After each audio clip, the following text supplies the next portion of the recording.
ولقيتها في ديانة أخرى، لقيت راحتي في ديانة لا مش أخرى. ديانة، لأن بينما أنت من مذهب إلى مذهب. الواقعة كانت بسيطة جدا مثلا، فهمتني ولا لا؟ أنا كنت جالس في جامع الزيتون، جاني واحد سألني واحد على الوضوء. قال لي وريني كيفاش نتوضا.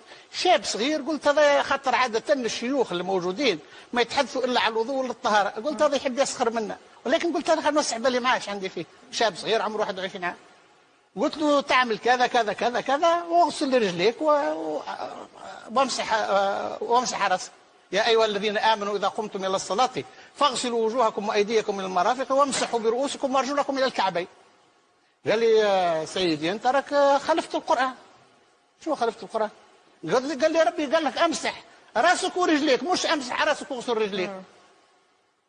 أنا الآية هذه مر عليها آلاف المرات، لأني أنا تقريبا نختم القرآن معناها مرتين في الشهر. وكأن الآية ساعتها نزلت، أنا ما حسيت بها آية ساعتها إلا في اللحظة هذيك، وقت الشاب هذا 21 عام ولا 20 عام فيقني بها.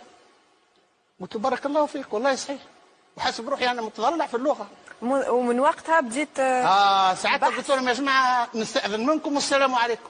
مشيت لمكتبة الديوان اللي في القصبة، جبدت 7 تفاسير نحو مناع الآية هذه كيفاش الناس تغسل وربي قال مسحوا، ولغتنا واضحة. نلقى أن الحجاج بن يوسف هو اللي جاب الغسل.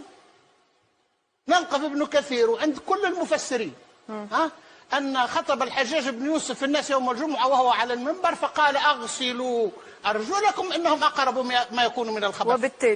وبالتالي أنا مش الحجاج بن يوسف هادم الكعبة وقاتل الصالحين وعلموني ديني.